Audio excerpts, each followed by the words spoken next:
Kakapasok lang, hala, walang taka si Sandro Marcos sa matinding pasabog ni VP Sara Tamba. Iyak! So itong balitang ito, itong videong ito ay nagmula kay News PH. At syempre ito yung lingkod na si BT na magbibigay ng reaksyon at komento dito sa balitang ito. So wag na natin pagtagalin at sabay-sabay na nating panoorin ang laman ng video na hatid sa atin ni News PH at bibigyan natin ng reaksyon. Pasok! Kumpletuhin nyo, Sandro. Si Sandro. Hindi ko alam kung may ibang slate si Sandro at may ibang slate si Tambi. Sana isa na lang, no? Kumpletuhin nyo yung 12 at ito lang po pakiusap ko sa lahat ng Duterte supporter. Panahon na po para tayo, bumoto tayo. Huwag tayong bumoto nung yung mga isa-isa, no? Wholesale po natin kasi kinakailangan po natin ipakita sa 2025 election. Kung kaya po natin, natatandaan ko pinakamaganda po natin noong 2019. Kung si Sandro man yang namamahala dyan sa mga ano, hindi na po tayo ngayon yung magpapalusot, no? Yung papalusotin natin yung isa-isa. O total, ito naman hindi na po dapat gano'n, no? Dapat solid. Tandaan natin, ganyan lang po yung kampanya natin na wala na po tayong dapat na pinalulusot kasi ang lalaki po ng ulo. Real talk po, no? Nanalo lang dahil kay Sara Duterte. Nanalo lang dahil dinikit nila ng dinikit yung kanilang sarili sa mga Duterte. Naku si Sandro, no? Dati is marami talagang gusto sa kanya. No, marami na... pagkatapos ng ama niya na si PBBM, siya naman sa susunod. Pero ngayon, ang dami na rin kumukontra kay Sandro. Diba? Nahawa-hawa na sila kay Tams Lakas maka-influensya. Si Senator Amy nga. Kasi parang nakinig na sila dun, no? Na ganun yung naganap no? Hindi, kung may separate po, kung may separate si Sara Duterte at saka si Tatay Digong na susuportahan, na sana, wag naman sana maganap. Kasi ganyan po yung nagaganap nung nakaraan. Basta po, wag na po tayong bumoto nung nasa slate nila. Halimbawa, Soto pa yan o kung sino pa man yung mga gustong tumakbo under sa kanila. Kahit po pang ilang number niyan sa survey, wala po tayong iboboto. Solid po natin na Duterte. O kaya, kung mamimili tayo sa pagitan, kasi makakalusot at makakalusot po yan pag hindi po tayo nagkumpleto ng slate natin. Pag may pinalusot po tayo dyan, ayan po, no? Isolid talaga natin, pakita talaga natin na hindi lang tayo hanggang tokens, hanggang social media lang, no? Pakita talaga natin sa boto. Sa akin kasi kapag nakita ko kung sino talaga ilalabas ng mga Duterte sa senatorial slate nila sa 2025, no, titignan ko muna, no? Ngayon, kung sino yung mga karapat dapat doon, issue ng pipiliin ko talaga. Kumbaga, kailangan tignan ko muna yung mga senatorial nila. Ngayon, kung alam ko talaga na etong taong to, etong kandidatong to is may naitutulong to, maganda magagawa nito, 'di ba? Malaki maitutulong nito, is iboboto ko 'yun. Pero kung yung iba doon is alam natin na parang sumasabit na lang sa pangalan, halimbawa, sa Duterte sumasabit na lang sa pangalan ng ganun para manalo siya pero wala naman siyang nagagawa, ay hindi ko iboboto 'yun. Doon na lang ako titingin. Para sa akin lang 'yun, Syempre kay Sir Badong iba yung paniniwala niya, ginagalang natin yun. Iba nga, is sinasabi niya dito na mas maganda kung straight yung boto dito sa senatorial ng mga Duterte para talagang walang makapasok na bahid na kalaban para talaga masampulan sila yung mga gano'n. Pero ako naman titingin ako kung sino talaga ang alam kong may maitutulong sa gobyerno at sa taong bayan. Kasi ibang uring tao tong mga to no?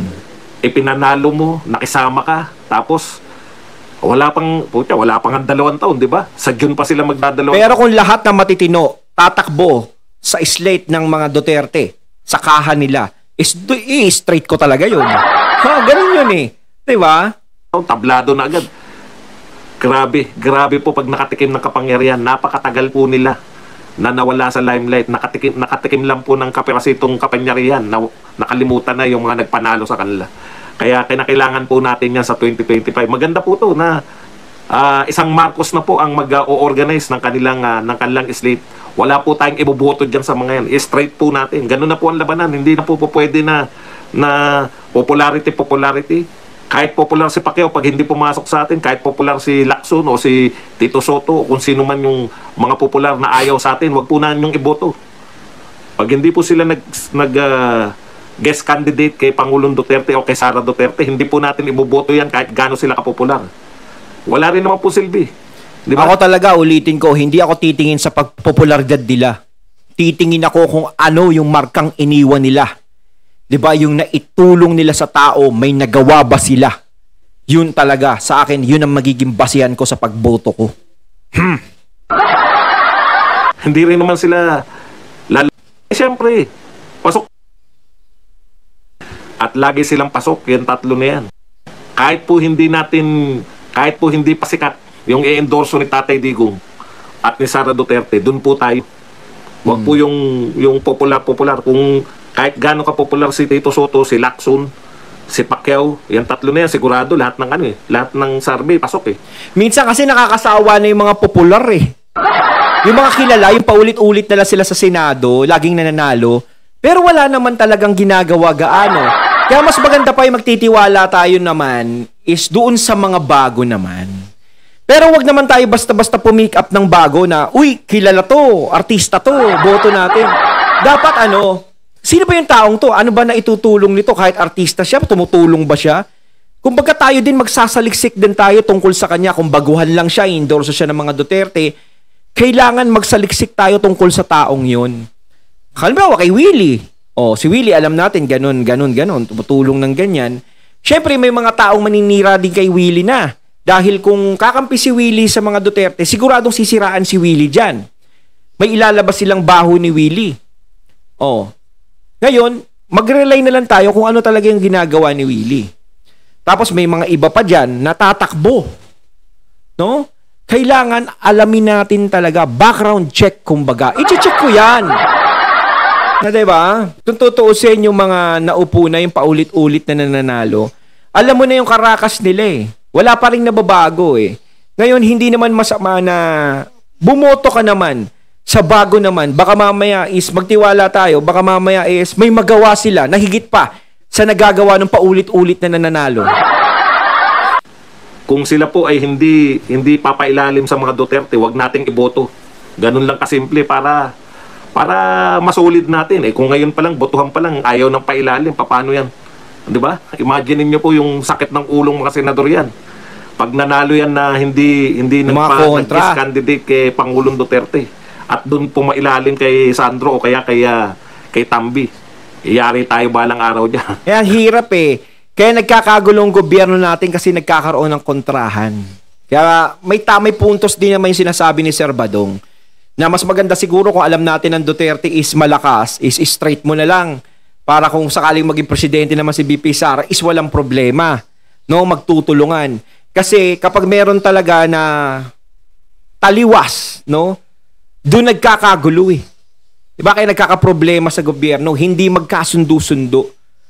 No, laging bangayan, awayan, hilahan. Ganun na nangyayari. Pero siguro naman kung Duterte nandiyan dyan, tapos magiging presidente Duterte, magiging presidente, siguro tatahimik din yung mga yan. Diba? Ganun lang yun eh. Kaya nga natatakot sila dyan sa mga yan, kaya ayaw nilang manalo. Tandaan nyo, pwedeng i-impeach si Sara Duterte, pwedeng umentra sila sa ICC. Kaya siguraduhin po natin ang atin pong mga kandidato. Okay? Ako ulitin ko, i-straight ako kung sakasakaling lahat ng hinahanap ko sa politiko na kandidato, lalong-lalo na sa pagtulong sa bayan yung nakikita ko na marunong siyang gumawa ng ganun, is yun talaga iboboto ko kung talaga straight silang matitino talaga ron. Pero kung hindi, merong parang sabit sa pangalan lang para is out tayo dyan. Naniniwala kayo sa Smartmatic na yan. Alam niyo yan, sabi lang nila yan para ayaw nilang maniwala naman kayo dyan. Natalo sila. Alam po ninyo, kung wala kang kakayahan na mga mag-hire ng mga marurunong sa computer at computerize yung election, wala kang karapatan tumakbo. Ganun lang po kasimple yun. Hindi ako naniniwala sa mga ganyan-ganyan kalokohan. No? Kung dinaya sila, si Sara ba sa tingin nyo, dinaya si Kiko? Utang. Si Robin Padilla, dinaya si Sheldok, no? Baka tumakbo si Tatay Digong. Takot na takot. Takot na takot. Ito po, maganda po yung panawagan, no? Kaya lang, panawagan lang to ni Aquilino Coco Pimentel. Wala naman tatalima dito. Pero maganda po itong panawagan na i-adapt natin. Sana po, sa pamamigay ng mga ayuda, wala po dapat mga politiko. Yan po yung pagkakaiba ng panahon ni Duterte. Nung panahon po ni Duterte, wala naman pong umepal ng mga senador, congressman, di po ba? DSWD. Wala ka makikitang pangalan nila doon sa binibigay. Ngayon pag mayroong mga ayuda, may pangalan. Di ba? Parang, tandaan nyo ako ha, andito ako. Ako yung nagbigay niyan. Sasabi ko nga dati, kahit na ilagay mo yung pangalan mo, kahit pagkalaki-lakihan mo pa kung talagang plastic ang pakikitungo mo sa tao, naku, sabihin nila, sige, tanggapin namin yan, pero naku ha. Ganun yan. Kahit wala kang ilagay na pangalan dyan, kung alam ng mga tao na nasa puso ang pagbigay mo, no, sa kanila, yung pagtulong mo, matatandaan nila yan. Kahit walang nakalagay, alam nila kung kaninong tulong yang galing. Kaya hindi mo na kailangan ilagay ng pagkalaki-laki yung pangalan mo. Kahit tubig, may tumalsik pa yung laway ko. Kahit tubig, may pangalan pa. Imbis na ang pangalan ng tubig ang tatak, pangalan mo nakalagay. Hirap na. Kung ayuda yan ni Mayor, si Mayor. Kung ayuda yan na pinadaan sa DSWD, DSWD. Oo, dati kita DSWD, po, maayos. yung pandemic. Nakatanggap po karamihan. Yan yung pagkakaiba. Ngayon, putya, panay mukha nila, panay. May poster pa, no? Habang namimigay, may poster pa sa jeep Pero hindi po ba? Maganda na yung sistema dati. DSWD. Doon sa may 4-piece at saka doon sa ayuda. Yung meron din yung dole na mimigay. Nakarating sa tao. Hindi po ba nakarating? Ang dami. Daming natulungan yun. Pag ako sa boxing, puta, wala akong problemang ganyan. Daldal lang ako ng daldal pag boxing. Pagdating ng politika, ang daming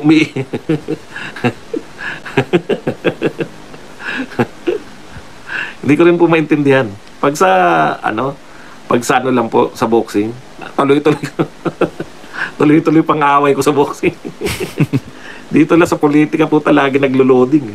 Nakakainis natuklasan ko na, di ba kanina malabo? Punas lang.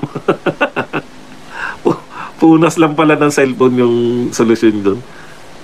Kung ano-ano mga ginawa ko sa ilaw, yung pala punas lang ng cellphone, anak ng tinapay. Okay, punta po tayo rito. Maganda tong inihanda ko Alam niyo naman, pag Sabado at Linggo, walang ganong Okay. Ang dami po nagsasabi, kayo salot sabi, kayong mga Duterte supporter, mga salot. Kung hindi kayo kontra na kontra, maganda na Pilipinas. Talaga lang. Wala naman kasing problema sa Duterte supporter Sa akin lang, hindi ako Duterte supporter, hindi rin ako Marcos supporter. Ako, balansi ako Magsasalita lang ako. Balansi ako. Sinasabi ko nga kung sino yung may mga tao na alam kong may maitutulong sa bansa natin at merong maitutulong sa lahat ng mga tao, is doon ako. Pero sa akin nakita ko, hindi naging salot ang mga Duterte supporters. Kasi nakatahimik na yung mga yan Si VP Sara tahimik. Si Tatay Digong tahimik noon nung nanalo na yung unity team. Wala ka ng ibang narinig sa kanila. 'Di ba? Sino ba ang unang nagsabit sa pangalan ng mga Duterte? Sino ba ang unang pumuna sa mga Duterte? Alam nyo na siguro yan, mga katunay. No? Alam nyo kung sino ang nagsimula.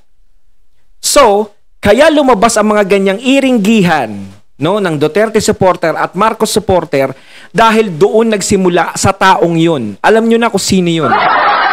Diba? Kaya nagka-problema. Lumaki ng lumaki. Hindi nagsimula sa Marcos, hindi nagsimula sa Duterte ang problema. Doon lang talaga. 'Di ba? Ang laki ng ginawa niyang gawak. Kaya syempre, kikibo naman yung mga Duterte supporters doon sa nangyari. At dahil sa pagkibo ng Duterte supporters, madadamay din ang Marcos. Dahil kaano-ano ba nila yun? Syempre, malapit. Kaya magkakaproblema, magbabanggaan ngayon. 'Di ba? Ang iisipin tuloy, ba't kinukonsinti ni PBBM itong taong ito? Ganun 'yun. Kaya nagkadamay-damay na. 'Di ba? Kung tutuusin, wala namang problema ang Marcos at Duterte. since day one talaga nung nanalo sila sa Unity. Walang problema. Doon lang talaga nagka-problema kay ano. Baka nakakalimot tong mga to eh. Kami na ngayon ang may kasalanan. Ha? Kami ba yung may kasalanan kung bakit? Teka muna, meron po ditong malaking usapin ngayon. Ito po, nagpunta si Pangulong Marcos sa Basilan. Dinalaw niya yung mga tropa doon. Ang pahayag yata ni Pangulong Marcos, I am the first president. Maano, eto. meron na mo. Sana po ipaalam naman sa inyo na nakarating na po dyan si Pangulong Duterte sa Basilan. Kayo naman, no? Simpleng bagay lang po to, pero wag naman po kasi kahit po simple to, nakikita ng mga tao eh. Yung makakarinig yan, di ba galing na rito si Duterte? Di ba? Wag naman pong ganun, no? Hindi po kayong kauna-unahang presidenteng nakapunta ng Basilan. Nagpunta po riyan na si Pangulong Duterte. Yun lang po, kahit maliit. Alam nyo kasi, eto magtapatan na tayo mga supporter ni PBBM. Alam niyo po, sa kawalan po na maipagmamalaki, kahit na ano na lang. Yun na lang, pinalakpakan siya sa Australia. Para masabi-sabi na lang. Alam niyo po. Nakakahiya po na tayo pa dumadayo para sabihin sa kanila na handa natin sila ipagtanggol. Yun po yung katotohanan nun eh. Tayo magtatanggol sa Australia eh. Tayo yung si Pangulong Marcos na nagsabi, sila yung frontliner. Tayo yung magiging frontliner. Just like in World War II. Puta, pinagmalaki nyo pa na first liner. First liner ng depensa para hindi kagad mapasok yung Australia at US. Grabe naman. Ayon, natating natunghayan ng video na nagbula kay News PH at ang boses na yon na nagbula kay Sir Badong Arateles. Ayan mga katunay, kayo anong masasabi nyo tungkol dito? Kayo, magvo-vote straight ba kayo sa kahan ng mga Duterte? O titingin pa kayo sa iba? Comment lang po kayo sa comment box. So once again, I'm BT and I'm out. Peace.